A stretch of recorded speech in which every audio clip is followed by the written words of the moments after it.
তনুশ্রী চলে এসছে একটা নতুন ভিডিও নিয়ে। আর আজকে যাকে নিয়ে কথা বলতে এসেছি সে হচ্ছে না আমাদের ওয়াইটির টুদীপ্ত এবং ওর নাম কি বলে টন্ডিপ এবং আমাদের চীনা। এই ব্যাপারটা নিয়ে কথা বলতে এসেছি। তোমরা রিসেন্ট দেখেছো যে কালকে এই যে দিদিদের দীর্ঘ এই কদিন ধরে দিদিরা যেটা চাইছিল যে আমরা ভয়েস রেকর্ড চাই, রেকর্ডিং তুমি কেন ছাড়ছো না, আমরা শুনতে চাই, দেখতে চাই, বুঝতে চাই। তোমার বউ আরও কত কত কত কত নোংরামি করেছে, কোন কোন লেভেলে গিয়ে নোংরামি করেছে, কি কি ভয়েস মেসেজ করেছে, কি কি ওর নাম কি বলে কল রেকর্ডিং রয়েছে, কি কি ভিডিও রেকর্ড রয়েছে, আমরা সবটাই দেখতে চাই, জানতে চাই। সেখানে দাঁড়িয়ে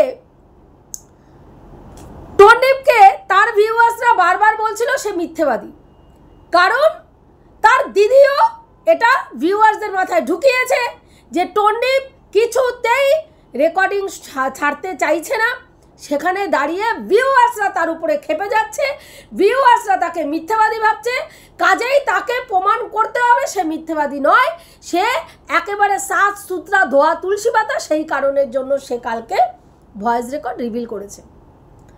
যথারীতি সেখানে দেখতে গেলাম যে ভয়েস রেকর্ড রিভিল করেছে। আমার এক ভিউয়ার্স দিদি আমাকে বলল যে দিয়েছে, মেসেজে আমাকে মেসেজ করেছে। আমি গেলাম সাথে সাথে দেখতে, যে দেখি কি ভয়েস মেসেজ রিভিল করলো, এত বড় জিনিস, সেটা তো দেখতেই হবে না। তো গিয়ে দেখলাম সেখানে ভয়েস রেকর্ড দিয়েছে, সেই রেকর্ডিংটা হচ্ছে আমাদের টুদীপ্তর। আমি তো প্রচণ্ড আপসেট হয়ে গেলাম। ব্যাপারটা কি হলো, আশা করলাম চীনার ভয়েস রেকর্ড শুনতে পাবো, চীনা কতটা অসতী নারী, চীনা কী কীভাবে নোংরামি করেছে, কীভাবে প্রেমালাপ করেছে, কীভাবে প্রেম প্রীতির গল্প করেছে সেটা শুনবো। সেখানে গিয়ে দেখলাম টুদীপ্ত কি করছে না, চীনাকে কনভিন্স করাচ্ছে, চীনাকে উস্কাচ্ছে। কিসের জন্য? হ্যাঁ, তুই ওই পরিবারটা থেকে বেরিয়ে আসার জন্য। আমরা বারবার বলেছি চীনা একটা হচ্ছে পরিস্থিতির শিকার, একটা অল্প বয়সী মেয়ে, দীর্ঘদিন তার স্বামীকে কাছে না পাওয়া, তার স্বামীর ভালোবাসা থেকে, তার স্বামীর ছোট ছোট খুনসুটি ভালো লাগা মন্দ লাগা থেকে বঞ্চিত হয়ে একটা মেয়ে কিছুটা ক্ষোভ, কিছুটা অভিমান হয়ে তার স্বামীর থেকে কিছুটা দূরত্ব তৈরি হয়েছিল, এবং সেই দূরত্বের মাঝখানে ঢুকে পড়েছিল এই টুদীপ্ত, যার কাজই হচ্ছে পরের বউ ভাগানো, পরের কি বলবো। আজকে টুদীপ্তর যেই ধরনের কর্মকাণ্ড আমরা পুরো ওয়াইটি জার্নিতে দেখতে পেয়েছি, সেখানে একটা মানুষ তোমরা দেখাতে পারবে না। যারা চীনার পক্ষে ভিডিও করে, যারা চীনার বিপক্ষে ভিডিও করে, প্রত্যেকটা মানুষ এই টুদীপ্ত নামক ছেলেটিকে কিন্তু কেউ ভালো বলেনি। এবং আমরা প্রথম থেকে আমি জবের থেকে চীনাকে নিয়ে পজিটিভ ভিডিও করছি, আমি তবের থেকে বলছি এই টুদীপ্ত নামক ছেলেটিকে আমি পছন্দ করি না। কারণ যে পুরুষ মানুষ একটা বিবাহিত মহিলা এবং যার একটা ছোট বাচ্চা আছে তাকে প্রভোগ করে যে তুমি ওই সম্পর্ক থেকে বেরিয়ে এসো, তুমি আমার সঙ্গে সংসার করো, সেটা কালকের কল রেকর্ডিংটা যদি তোমরা ভালো করে শোনো, সেখানে দেখবে যে টুদীপ্ত চীনাকে কি করছে, উস্কাচ্ছে। কি জন্য উস্কাচ্ছে না, তুই বেরিয়ে আয়, তুই আমাকে ভালোবাসিস, এটা অস্বীকার করার জায়গা নেই। কারণ আমি মিথ্যে কথা বলবো না যে তুই আমাকে ভালোবাসিস না, হ্যাঁ তুই আমাকে ভালোবাসিস, কিন্তু তুই কি বলতো, তুই ওই ব্যাপারটা রয়েছে, তোর ছেলে এবং বরের যে ব্যাপারটা রয়েছে সেটা থেকে তুই বেরোতে পারছিস না।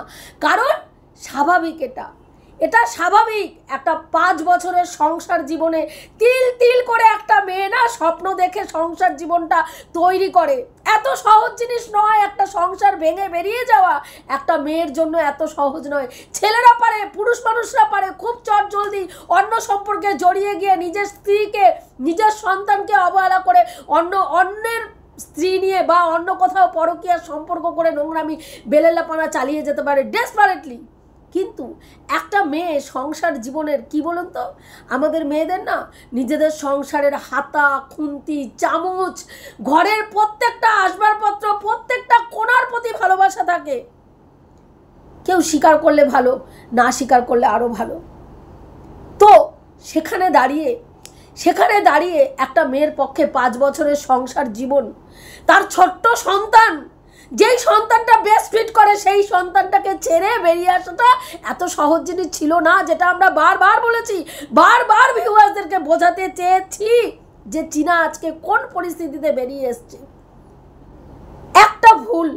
একটা ভুল সিদ্ধান্ত, একটা ছেলের মেসেজ করা, সেই মেসেজে সম্মতি জানানো, সেই মেসেজগুলোতে সম্মতি জানানো, এবং তার একটা দিক অফ হয়ে গেছে স্বামী স্ত্রীর সম্পর্কের, যেটা খুব গুরুত্বপূর্ণ দিক, সেই গুরুত্বপূর্ণ দিকটা অবহেলিত হওয়াতে চীনা এই ফাঁদে পা দিয়ে দিয়েছে। এবং সেই জায়গাটাকে, সেই দুর্বলতাটাকে এই ছেলেটি, এই টুদীপ্ত নামক ছেলেটি ভালো করে রপ্ত করে নিয়েছে, বুঝে গেছে যে এই মেয়েটার এইটা হচ্ছে সব থেকে দুর্বল পয়েন্ট, ওকে এই জায়গা থেকে স্যাটিসফাই করতে হবে, তবেই একে আমি কি করতে পারবো, হাসিল করতে পারবো।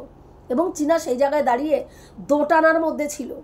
কালকে যদি ভয়েস রেকর্ডটা তোমরা ভালো করে শোনো, চীনা কিন্তু পুরোপুরিভাবে দোটানায় ছিল। চীনা এই সম্পর্ক থেকে বেরোতে চায়নি, আবার ওইদিকে টুদীপ্তর সঙ্গেও যেই মোহে আকৃষ্ট হয়ে গেছিল, সেই মোহ থেকেও বেরিয়ে আসতে চাইছিল না। ও চাইছিল ঠিক আছে ও, এবং সেখানে এই ছেলেটি তাকে প্রেশার ক্রিয়েট করছিল, ইমোশনালি ব্ল্যাকমেল করছিল যে তুই এই সম্পর্ক থেকে বেরিয়ে আয়, তুই এই সম্পর্ক থেকে বেরিয়ে আসলে তোর বাবা মা একটা ধাক্কা পাবে, কারণ মেয়ে তার সংসার জীবন থেকে বেরিয়ে এসছে, একটা ধাক্কা পাবে। কিন্তু তারা এমনিতেও ভালো নেই। কেন? তারা তোকে নিয়ে জ্বলছে। কারণ কি না, মেয়ে খুশিতে নেই, মেয়ে আনন্দে নেই, তার বিবাহিত সম্পর্কে সে আনন্দে নেই। এবং যেখানে দাঁড়িয়ে বাবা মা দেখে শুনেই বিয়েটা দিয়েছিল, চীনা সম্বন্ধ করে বিয়ে করলে বাবা মার মনের ওপরে এতটা প্রেশার পড়তো না, চাপ পড়তো না। চীনা নিজে দেখে শুনে করেনি, বাবা মা দেখে শুনে দিয়েছে। সেই জায়গায় দাঁড়িয়ে যদি সেই মেয়ে, কোনো মা বাবা দেখে শুনে বিয়ে দেওয়ার পরে যদি মেয়ে সেখানে ভালো না থাকে, তাহলে সেই ক্ষেত্রে কিন্তু মেয়ে যখন ভালো না থাকে, সেইটার কিন্তু কষ্টটা, যন্ত্রণাটা মা বাবার বুকের মধ্যে গিয়ে বাঁধে, যে আমরা দেখে শুনে মেয়ের বিয়ে দিলাম, আমরা কি নিজের হাতে তাহলে মেয়ের সর্বনাশ করলাম, মেয়ে আজকে এখানে সংসারে সুখী নয়, ভালো নয়। সেই জায়গায় দাঁড়িয়ে তাদের মনোকষ্ট ছিল। সেইখানে টুদীপ্ত বলছে তুই যদি বেরিয়ে আসিস তাহলে তারা একটা ধাক্কা পাবে। কি ধাক্কা পাবে না, মেয়ে সংসার জীবন থেকে বেরিয়ে এসছে, ওর বাড়িতে কোনো ব্যাপার না, ওর বাড়িতে মেনে নেবে। এখানে ভুল যদি কেউ, চীনা এই ভুলটায় পা দিয়েছিল, এবং ছেলেটা যে ভালো নয় সেটা টন্ডিপ বুঝতে পেরেছিল। সেখানে টন্ডিপের স্বামী হিসাবে কি কর্তব্য ছিল স্বামী হিসাবে বলুন তো? সেখানে টন্ডিপের কর্তব্য ছিল চীনাকে বুঝিয়ে এবং এই ছেলেটাকে আইনতভাবে একটা ব্যবস্থা নিয়ে এই ছেলেটাকে চীনার জীবন থেকে সরিয়ে দিয়ে গোপনে চীনাকে নিয়ে চীনার সঙ্গে বসে, চীনার সঙ্গে আলোচনা করে, চীনার কোন জায়গায় ভালো লাগা, কোন জায়গায় মন্দ লাগা, কি মনে ক্ষোভ জন্মেছে, কিসের জন্য টন্ডিপের উপরে ওর অভিমান হয়েছে, সেটা বোঝা দরকার ছিল একটা স্বামী হিসেবে। কিন্তু সেটা টন্ডিপ না করে কি করলো উল্টো এই জিনিসটাকে নিয়ে প্লটিং করে নোংরা গেম খেলা শুরু করলো, এবং ধরে নিল এইটাকে বিক্রি করে এবার আমি খাবো, এবং এইটাকে বিক্রি করে আমি নিজের চ্যানেল গ্রো করব, পয়সা ইনকাম করব। এবং সেই পয়সা ইনকামের তালে, সেই পয়সা ইনকামের লোভে কি করলো টন্ডিপ, তার স্ত্রীকে পুরো সোশ্যাল মিডিয়ায় নগ্ন করে বিক্রি করে দিল। রাত্রি 2টোর সময় এমার্জেন্সি ভিডিও করলো, যেই ভিডিওতে বললো যে আমার ওয়াইফ একটা অচেনা পুরুষের সঙ্গে হাত ধরে বেরিয়ে গেছে, পরকীয়ার সম্পর্ক করে, এবং আমার নামে থানায় কেস করেছে, আমাকে থানা থেকে ডেকে পাঠিয়েছে, এখন আমার বাচ্চা নিয়ে যেতে বলছে। আমার বাচ্চাকে নিয়ে গেলে ওরা কি করবে, হয়তো আমার বাচ্চাকে মেরে ফেলবে, এই ধরনের একটা স্টেটমেন্ট দিয়ে সেদিনকে ভিডিওটা হয়েছিল রাত্রি 2টোর সময়। এবং তারপর থেকে শুরু হলো চীনাকে বেচা আর বেচা। মেয়েটা কিন্তু মুখ বন্ধ করেছিল। প্রায় 14-15 দিন পরে চীনা তার ভিডিও আপলোড করেছে, তার পরিস্থিতি জানিয়েছে, বর্ণনা করতে বসেছে। আজকে সেখানে এই যে ভয়েস রেকর্ডটা দেওয়া হলো, সেই ভয়েস রেকর্ডটার মধ্যে আমরা চীনার নোংরামি কোথাও দেখতে পেয়েছি? দেখতে পেয়েছি, আমরা দেখছি যে এই পুরুষটা চীনাকে প্রভোগ করছে, এই পুরুষটি চীনাকে উত্তক্ত করছে, উত্তেজিত করছে এবং বারবার পোক করছে বেরিয়ে আসার জন্য। কারণ এই পুরুষটি তার মানে চীনার মতন মেয়ে পাওয়ার যোগ্যতা তার ছিল না। সে যদি প্রকৃত ভালো ছেলে হতো, সে বিবাহিত মানে ডিভোর্সি মেয়ের সঙ্গে সম্পর্ক করতে পারত, সে বিধবা মেয়ের সঙ্গে সম্পর্ক করতে পারত, সে আনম্যারিড মেয়ের সঙ্গে সম্পর্ক করতে পারত, কিন্তু সেটার সে কোনোটাই করেনি। না করে কি করেছে, একটা বিবাহিত একটা ছোট্ট বাচ্চার মাকে সে তার প্রেমজালে ফাঁসিয়ে তাকে এইভাবে ভুল পথে চালিত করার জন্য বারবার প্রভোগ করেছে। এবং সেই জায়গায় দাঁড়িয়ে টন্ডিপের যেটা উচিত ছিল বউকে আঁকড়ে, বউকে ভালো করে প্রোটেক্ট করা, না করে কি করেছে টন্ডিপ, বাড়ি থেকে তার বউকে লাথি মেরে বের করে দিয়ে রাস্তায় বের করে দাঁড় করিয়ে দিয়েছে। এবং সেইখানে দাঁড়িয়ে অভিমানবশত হোক, ভুলবশত হোক বা রাগের বশবর্তী হয়ে চীনা একটা কমিউনিটি পোস্ট রাগ করে দিয়েছে। আজকে তোমরা তার পরিণতি দেখতে পাচ্ছ পুরো সোশ্যাল মিডিয়ায়। 11 মাস ধরে চীনাকে জামা কাপড় বিক্রি করে খাওয়া মানে বিক্রি করে অন্য ক্রিয়েটাররা প্লাস তার স্বামী ইনকাম করে যাচ্ছে। কখনো বিকিনি পরিয়ে তার স্ত্রীকে পরিবেশন করা হয়েছে, স্বামী আনন্দের সহিত দেখেছে যে বিকিনি পরা স্ত্রীকে দেখতে কেমন লাগে, বিকিনি পরা, তারপরে আবার প্রেগনেন্ট, দারুণ ব্যাপার, দারুণভাবে বিক্রি করছে। কখনো 3 মাসের মধ্যে 9 মাসের মধ্যে 3 বার প্রেগনেন্ট করে দেওয়া হয়েছে, স্বামী দারুণভাবে এনজয় করেছে। এগুলো আমরা দেখেছি। আজকে টন্ডিপের দিদিরা কালকের এই রেকর্ডিং পাওয়ার পরে বলছে টন্ডিপ যা করেছে বেশ করেছে।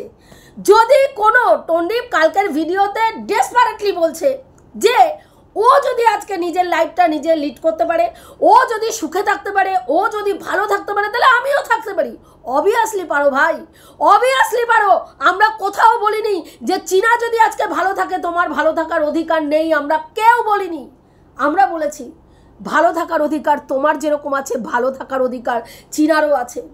তোমারও ভালো থাকার অধিকার আছে, চীনারও ভালো থাকার অধিকার আছে। সেখানে কি উচিত, একটা সুষ্ঠুভাবে বসে একটা আলোচনার মাধ্যমে হয় মিউচুয়ালি ডিভোর্স করা আর না হলে এই সম্পর্কটাকে মেনে নেওয়া। এই দুটো রাস্তা ছিল। সেখানে তোমার সিদ্ধান্ত কি, আমি ওকে ডিভোর্স দেব না। এবং তোমার দিদিরাও সেইখানে তোমাকে উস্কেছিল, ডিভোর্স দেবে না, ঝুলিয়ে রাখো ওকে, দাও ঝুলিয়ে তুমি বিয়ে করবো, ওকে বিয়ে করতে দেবে না, ওকে এইভাবেই যেন লিভিং রিলেশনে থাকে। সেখানে দাঁড়িয়ে তুমি তাদের সমর্থন করে গেছো এবং মিউচুয়ালি ডিভোর্স যখন চীনা চেয়েছিল, চীনাকে মিউচুয়ালি ডিভোর্স দাওনি। আজকের ডেটে এসে তুমি চাইছো ডিভোর্স, চীনা বলছে আমি কোনো রকম ডিভোর্স দেব না। তুমি বলছো ডিভোর্সের কি দরকার, কালকে বলছো ডিভোর্সের কি দরকার, কে চেয়েছে ডিভোর্স, আমি তো চাইনি ডিভোর্স, দরকার নেই ডিভোর্সের। ও যদি একটা মেয়ে হয়ে এইভাবে খুল্লা প্যার করেঙ্গে হাম দোনো, ইস দুনিয়া সে নেহি ডরেঙ্গে হাম দোনো, যদি করতে পারে তাহলে আমার কি মানে আমি কেন পারবো না, আমি অবশ্যই পারবো এবং সেটাই আমি করব। তাতে কি লাভ হবে বলো তো ভাই, কি লাভ হবে? তুমি লিভিং রিলেশন করবে বলতে চাইছো, ও যদি ওর মতন করে লাইফ লিড করে, আমিও আমার মতন লাইফ লিড করব, করতেই পারো। আজকে তুমি কোনো একটি মেয়েকে এনে তোমার বাড়িতে, তোমার পছন্দ মতন কোনো মেয়েকে এনে লিভিং রিলেশনে থাকতেই পারো। কতদিন সেই মেয়েটা লিভিং রিলেশনে তোমার সাথে থাকবে যে আইনত স্বীকৃতি পাবে না, যে আইনত তোমার কাছে কোনো স্বীকৃতি পাবে না, সেই মেয়েটি কতদিন তোমার সঙ্গে লিভিং রিলেশনে থাকবে?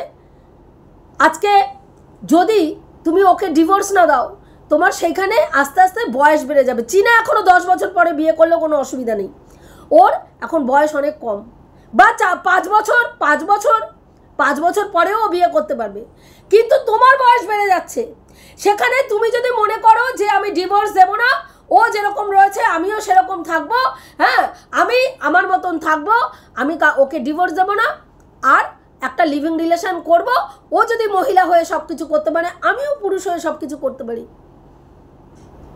কিন্তু লাভের লাভ কি হবে বলো তো? এতে চীনা আইনত তোমার স্ত্রী থাকবে, তোমার সম্পত্তি, তোমার সমস্ত কিছুর ওপরে অধিকার থাকবে চীনার।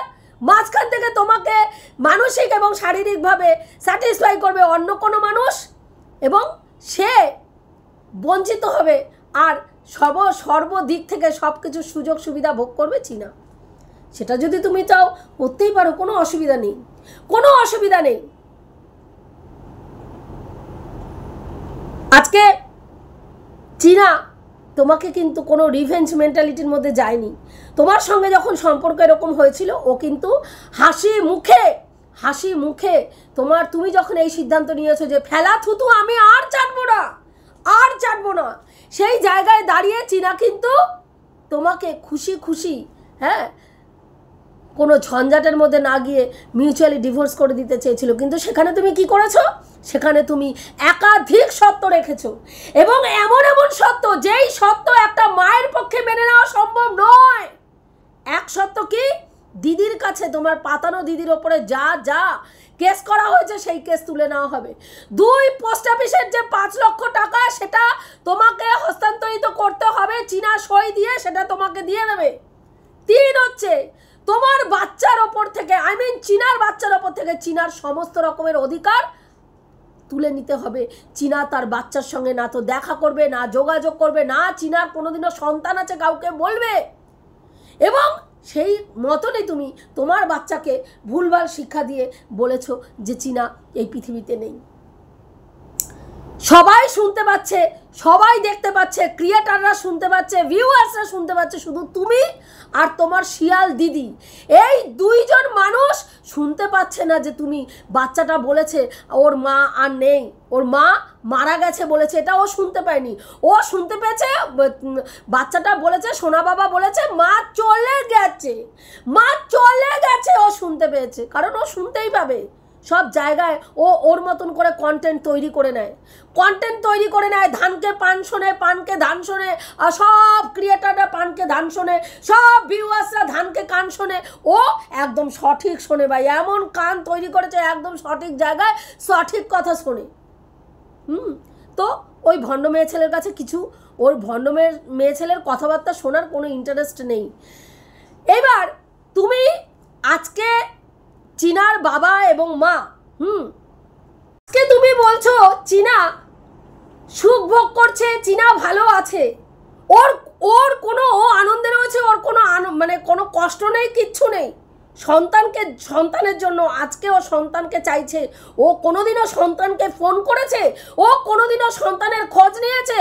ও কোনোদিনও সন্তানের জন্য কান্না করেছে? আচ্ছা বলো তো, যদি চীনা খোঁজ করতো, যদি চীনা ফোন করতো, তুমি দিতে ফোন তাকে? তুমি বাচ্চাটাকে ফোন দিতে? হ্যাঁ, তুমি চীনা কিন্তু সেদিনকে বেরিয়ে 17 তারিখ রাত্রে বেরিয়ে কিন্তু তাহেরপুর থানায় কিন্তু রাত্রি 3টে পর্যন্ত অপেক্ষা করছিল। চীনা যেই সময় বেরিয়েছে সেই সময় যদি বাচ্চা নিতে চাইতো, তোমরা 3 জনে মিলে চীনার ওপরে হামলা করতে, 3 জনে মিলে বাচ্চা আটকাতে, চীনাকে বাচ্চা নিয়ে যেতে দিতে না বাচ্চা নিয়ে। আজকে সেখানে চীনা সেই জন্যই বাচ্চা না নিয়ে বেরিয়ে গিয়ে থানার দ্বারস্থ হয়েছিল বাচ্চা নেওয়ার জন্য, এবং রাত্রি 3টে পর্যন্ত ওখানে বসেছিল। তুমি বাচ্চা নিয়ে অন্য জায়গায় অন্য কোনো বাড়িতে গিয়ে শেল্টার নিয়েছিলে, এবং রাত্রি 2-2:30টার সময় তুমি ভিডিও করে পোস্ট করেছো। হ্যাঁ, যেদিনকে মাল রিকভারির জন্য গেল, সেদিনকে যদি চীনা বাচ্চা নিতে চাইতো বা দেখতে চাইতো বা নিতে চাইতো, তুমি তো বাচ্চা সরিয়ে রেখেছিলে। তুমি বাচ্চা সেদিনকে ওখানে রাখোইনি যাতে চীনা কোনো রকমভাবেই বাচ্চা পর্যন্ত পৌঁছাতে না পারে। তুমি প্রতি সময় চেয়েছো চীনার সাথে যেন তার বাচ্চা মুখোমুখি দেখা না হয়, কারণ তুমি বাচ্চাকে শিখিয়ে রেখেছো চীনা আর এই পৃথিবীতে নেই। আজকে সেখানে দাঁড়িয়ে তুমি ডেসপারেটলি এখনো মিথ্যে কথা বলে চলেছো যে ওর বাচ্চার জন্য কোনোদিনও কষ্ট পেয়েছে। একটা মা বাচ্চার জন্য 2 ফোঁটা চোখের জল ক্যামেরার সামনে এসে না ফেললেই এটা প্রমাণ হয়ে যায় না যে সে তার বাচ্চাকে ভালোবাসে না, সে তার বাচ্চার জন্য কষ্ট পায় না। কারণ চীনার এটা হচ্ছে প্রফেশনাল জায়গা। চীনা এটা প্রফেশন, সে এখানে আসে। যদি আজকে চীনা একটা দুটো হ্যাঁ ভিডিওতে তার বাচ্চাকে নিয়ে কথা বলেছে, তুমি হাস্য কৌতুক করে খিল্লি করে হ্যাঁ সিম্প্যাথি কার্ড খেলতে বসেছিস, বাচ্চাকে নিয়ে সিম্প্যাথি কার্ড খেলছে। হ্যাঁ এতদিন বাচ্চাকে বিক্রি করে খাচ্ছে, এখন কোনো ভিডিওতে যদি বাচ্চা নিয়ে কোনো কথা হয় তাহলে সমস্ত কিছু যা যা রেকর্ড আছে, কল আছে, হ্যাঁ আমি সব রিভিল করে দেবো। থ্রেটগুলো দিয়েছিলে, আজকে বলছো বাচ্চার কথা চীনা কেন বললো না? চীনা কেন বললো না? সমস্ত ঘটনা যখন সামনে আসবে, আইনতভাবে যখন সব কিছু ক্লিয়ার হয়ে যাবে, এবং চীনা যদি সেই সময় সমস্তটা ক্লিয়ার করে, তাহলে জানতে পারবো যে চীনার ওপরে কীভাবে চীনা যাতে বাচ্চা পর্যন্ত পৌঁছাতে না পারে তার জন্য কি করে রেখেছো। অলরেডি আমরা শুনেছি যে অনেকগুলো কিছু করেছো, 144 ধারা করেছো, তারপরে ইনজাংশন জারি করেছো, এগুলো করে রেখেছো শুনেছি। সেখানে কি করে বলতে পারো যে চীনা তার বাচ্চা নেওয়ার কোনো চেষ্টা করেনি, বাচ্চার কাছে যায়নি? তুমি চীনা ফোন করেছে না করেনি সেটা এখন আমরা প্রমাণ করতে পারবো না, সেটা চীনা জানে আর তুমি জানো। চীনা জানে এবং তুমি জানো যে চীনা ফোন করেছিল কি করেনি।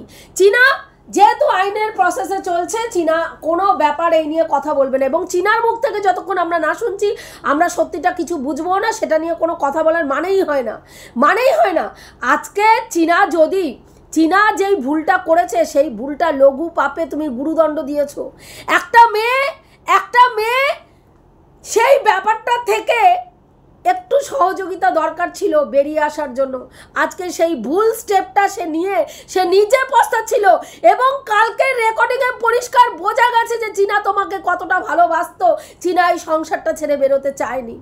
সেখানে দাঁড়িয়ে সেই মেয়েটাকে সাহায্য না করে সেই মেয়েটাকে নিয়ে এইভাবে লঘু পাপে গুরুদণ্ড দিয়ে তাকে ফ্যামিলির থেকে বের করে সোশ্যাল মিডিয়ায় উলঙ্গ করে বেচে তাকে চরিত্রহীন প্রমাণ করে আজকে তার সন্তানের কাছ থেকে তাকে দূরে করে দিয়েছো। শুধু করে দাওনি, ডেসপারেটলি এখনও চেয়ে যাচ্ছ যেন চীনা তার সন্তানের সান্নিধ্য না পায়, চীনা তার সন্তানকে বুকে জড়িয়ে ধরে আদর করতে না পারে। আজকে পুরো তুমি এই যে ভয়েস রেকর্ডটা ছেড়েছো, এতে অনেকটা যারা সেই সময় চীনাকে খারাপ ভাবছিল, আজকে বহু ভিউয়ার্স, আমি জানি আরও ভিউয়ার্স চীনার পক্ষ হয়ে কথা বলা শুরু করবে এবং চীনার পাশে গিয়ে দাঁড়াবে। কারণ তারা রিয়ালাইজ করতে পারছে যে মেয়েটা কোন পরিস্থিতি থেকে, ওই বাড়ির থেকে কিভাবে তাকে বের করে দেওয়া হয়েছিল। একটা ছেলের সঙ্গে ভুল একটা সিদ্ধান্ত, একটুখানি চ্যাটিং করেছিল, সেই ছেলেটা তাকে ক্রমাগত প্রেশার ক্রিয়েট করছিল বাড়ির থেকে বেরিয়ে যেতে, আর তুমি তাকে আশ্রয় না দিয়ে তুমি তাকে রাস্তায় ঠেলে বের করে দিয়েছো, এবং সেই সুযোগে সেই ছেলেটা গিয়ে তার হাতটা ধরেছে। আজকে চীনাকে দেখলে, চীনা এই এতগুলো দিনে অনেক কিছু সহ্য করেছে, অনেক কিছু। এবার আসি চীনার ফ্ল্যাটের ব্যাপারে। অনেকেই বলছে যে চীনা ফ্ল্যাটটা কিনে নিয়েছে। আমাদের টুকি বলছে চীনা ফ্ল্যাট কেনেনি, কারণ চীনার যে ফ্ল্যাটের যে মালিক সে বলেছে 1 বছর পরে, 1 বছরের যেহেতু এগ্রিমেন্ট, 1 বছর পরে তিনি এসে এই ফ্ল্যাটটাতে থাকবেন। এইদিকে শিয়াল বলছে চীনা ফ্ল্যাটটা কিনেছে। কি করে বুঝলো? না, চীনা ফ্ল্যাটটা রং করাতে চেয়েছিল এবং 55,000 টাকা চেয়েছে তার পুরো ফ্ল্যাটটা রং করার জন্য। সেইখানে দাঁড়িয়ে চীনা এই মুহূর্তে বলেছে আমি এখন এগুলো করতে পারবো না, সেই কারণের জন্য আমি রং করাচ্ছি না। তার মানে রং করাতে চাইছে মানে চীনা ফ্ল্যাটটা কিনে নিয়েছে। আমরা এটা শুনেছিলাম যে চীনা ফ্ল্যাটটা আস্তে আস্তে কিনে নিতে পারে, কারণ ওর এই ফ্ল্যাটটায় এখন থাকবে, থাকার পরে 3 মাসের আর কি অ্যাডভান্স দিয়ে ঢুকেছে। যদি সব কিছু হোম লোন ওর যদি স্যাংশন হয়ে যায় তাহলে সেই ক্ষেত্রে ও হয়তো ফ্ল্যাটটা নিয়ে নেবে। এবার সেই জায়গায় আজকে বেশ কিছু ফ্ল্যাটটাতে কিন্তু প্রবলেম আছে। আমরা দেখেছি যে বেশ কিছু জায়গায় ড্যাম্প পড়েছে এবং সেই জায়গায় রংটা ঠিক নষ্ট হয়ে গেছে। তো সেখানে দাঁড়িয়ে চীনার যদি এমনি ফ্ল্যাটটা কিন্তু আমি ভিডিওতে যেইটুকু দেখছি ভালোই লাগছে, বেশ অনেকটা সুন্দর লাগছে দেখতে, কিন্তু যেই জায়গাগুলো ড্যাম ধরে গেছে সেই জায়গায় ড্যাম ধরা ঘরে কিন্তু অনেক সময় পরবর্তীকালে কিন্তু একদম দেয়াল পুরো নষ্ট করে দেয়, দেয়াল ফেপে ওঠে। তো তো সেই জায়গায় দাঁড়িয়ে আমি চীনাকে বলবো যে তুই অন্তত 1 বছর থেকে ফ্ল্যাটটাতে আগে দেখ যে তুই মানে কী কী প্রবলেমের সম্মুখীন হচ্ছিস, তারপরে 1 বছর থাকার পরে যদি মনে হয় যে না যা যা প্রবলেম হচ্ছে বা এই যে ড্যামের যে ব্যাপারটা রয়েছে সেগুলো ঠিকঠাক করা যাবে, তাহলে সেই ক্ষেত্রে তুই চিন্তা ভাবনা করিস না। আর তা না হলে আমার মনে হয় আরও একটু সেটু এইদিক ওইদিক দেখে যে কম মানে আর কি ফ্ল্যাট অন্য জায়গায় যদি নিতে পারিস সেটাও তুই চিন্তা ভাবনা করতে পারিস। কারণ ড্যাম ধরা ঘরে কিন্তু অনেক সময় সর্দি কাশি শ্লেষা কিন্তু লেগেই থাকে, এবং সেই ক্ষেত্রে যেহেতু সোনা বাবা এখানে আসবে এবং সেই ক্ষেত্রে সোনা বাবার যাতে প্রবলেম কিছু না হয় সেটা চিন্তা ভাবনা করেই বললাম। এবার দেখ তুই তো এখন থাকছিস, থাকতে থাকতে নিশ্চয়ই বুঝতে পারবি যে ওখানকার পরিবেশ কীরকম বা ওইখানের ওই ড্যামের জন্য কোনো রকম প্রবলেম হচ্ছে কি না, বা ওটা কালার করলে ঠিক হয়ে যাবে। অনেক সময় অনেকে কি করে দেয়ালের মধ্যে টাইলস ফাইলস ওই তোমার এইসব নানান রকম ডিজাইন ফিজাইন করে যেই সবগুলো করে ওগুলোতে জানি না আমি ঠিক। এবার তুই দেখ চিন্তা ভাবনা করে যে ওগুলো করলেও মানে এই জিনিসটা এই সমস্যাটা থেকে সমাধান হবে কি না। আর 1 বছর থাকলে তো আমি আশা করি যে 1 বছর যদি থাকিস তুই তাহলে সেই ক্ষেত্রে তুই বুঝতেই পারবি যে এখানে কি প্রবলেম আছে না আছে। এটুকুই বলার ছিল, রাখছি। দেখা হবে নেক্সট ভিডিওতে। প্রত্যেকে ভালো থেকো, তনুশ্রীদির পাশে থেকো।